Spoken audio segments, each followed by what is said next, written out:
Santapan Harian.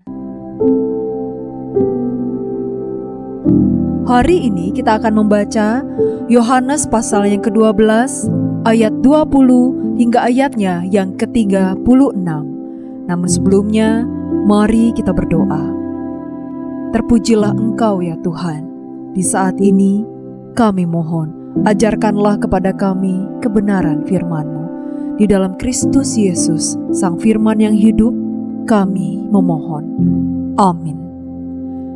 Yohanes 12 ayat 20-36. Di antara mereka yang berangkat untuk beribadah pada hari raya itu, terdapat beberapa orang Yunani. Orang-orang itu pergi kepada Filipus yang berasal dari Betsaida di Galilea, lalu memohon kepadanya, "Tuan, kami ingin melihat Yesus." Filipus pergi memberitahukannya kepada Andreas. Lalu Andreas dan Filipus menyampaikannya kepada Yesus. Kata Yesus kepada mereka, "Telah tiba saatnya Anak Manusia dimuliakan. Sesungguhnya aku berkata kepadamu, jika biji gandum tidak jatuh ke dalam tanah dan mati, ia tetap satu biji saja. Namun jika ia mati, ia akan menghasilkan banyak buah. Siapa yang mencintai nyawanya, ia akan kehilangan nyawanya. Tetapi siapa yang membenci nyawanya di dunia ini, ia akan memeliharanya untuk hidup yang kekal. Siapa yang melayani aku, ia harus mengikut aku, dan di mana aku berada, di situ pun pelayanku akan berada. Siapa yang melayani aku, ia akan dihormati Bapa." Sekarang jiwaku terguncang dan apakah yang akan kukatakan? "Bapa, selamatkanlah aku dari saat ini?" Tidak, sebab untuk itulah aku datang ke dalam saat ini. "Bapa, muliakanlah namamu." Lalu datanglah suara dari surga, "Aku telah memuliakannya, dan aku akan memuliakannya lagi." Orang banyak yang berdiri di situ dan mendengarnya berkata bahwa itu bunyi guntur. Ada pula yang berkata, seorang malaikat telah berbicara dengan dia. Jawab Yesus, "Suara itu telah terdengar bukan oleh karena aku, melainkan oleh karena kamu. Sekarang berlangsung penghakiman atas dunia ini. Sekarang juga penguasa dunia ini akan dilemparkan keluar. Dan aku, apabila aku ditinggikan dari bumi, aku akan menarik semua orang kepadaku." Ini dikatakannya untuk menyatakan bagaimana caranya ia akan mati. Lalu jawab orang banyak itu, "Kami telah mendengar dari hukum Taurat bahwa Mesias tetap hidup selama-lamanya. Bagaimana mungkin engkau mengatakan bahwa Anak Manusia harus ditinggikan? Siapakah Anak Manusia itu?" Kata Yesus kepada mereka, "Hanya sedikit waktu lagi terang ada di antara kamu. Berjalanlah selama terang itu ada padamu, supaya kegelapan jangan menguasai kamu. Siapa yang berjalan dalam kegelapan, ia tidak tahu kemana ia pergi. Percayalah kepada terang itu selama terang itu ada padamu, supaya kamu menjadi anak-anak terang." Sesudah berkata demikian, Yesus pergi bersembunyi dari antara mereka.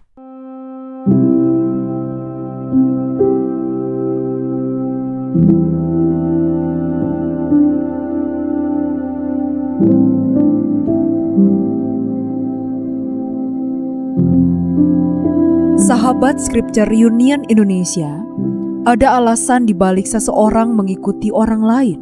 Mungkin karena otoritas resmi sebagai atasan atau pimpinan, menghormati jabatannya, karismanya, daya tariknya, atau kemampuannya.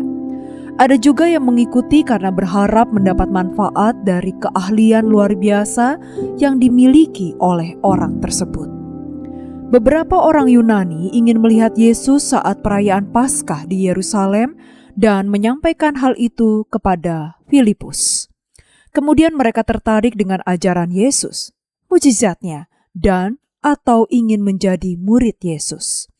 Dengan bantuan Andreas, mereka berdua menyampaikan keinginan orang-orang Yunani kepada Yesus.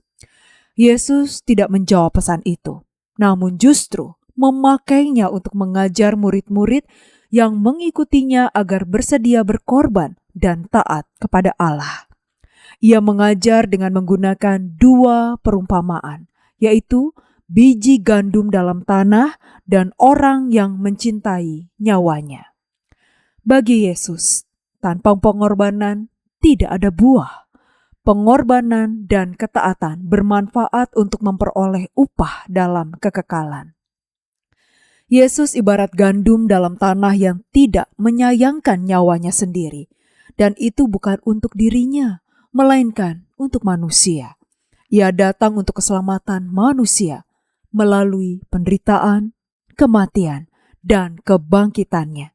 Itu sebabnya ia berkata, telah tiba saatnya anak manusia dimuliakan. Yesus juga mengajar mereka tentang hal melayani dengan sungguh-sungguh. Pilihan bagi orang yang melayani Yesus, ketentuannya bersedia berjalan dalam jalannya dan berada dekat dengannya. Jaminannya adalah dihormati Allah Bapa. Jadi, mengikut Yesus bukan sekedar tertarik pada ajaran dan karyanya, tetapi juga meneladan Dia dengan kesediaan berkorban, ketaatan, dan pelayanan yang sungguh-sungguh. Mari kita mengoreksi diri. Apakah kita masih setia kepada teladan Yesus? Apakah pengorbanan dan ketaatan kita tulus, atau hanya demi keuntungan dan penghargaan manusia? Jika kita menyimpang, kembalilah, karena kepada kita telah dijanjikan kehormatan di hadapan Allah. Mari kita berdoa. Tuhan Yesus, Engkaulah jalan, kebenaran, dan hidup. Ajarilah kami mengikuti teladan-Mu dengan hati yang taat dan rendah. Bentuklah sikap, perkataan, dan tindakan kami agar serupa dengan kasih dan ketaatan-Mu. Di dalam nama-Mu Yesus, kami memohon. Amin. Kiranya firman Tuhan yang Anda dengarkan menjadi berkat, hingga Anda memiliki kehidupan rohani yang segar, kuat, dan sigap. Jika Anda menginginkan buku santapan harian, silakan kirimkan nama, alamat lengkap, dan kode pos beserta nama radio yang Anda dengarkan ke nomor 0811 9910 377. Tuhan Yesus memberkati.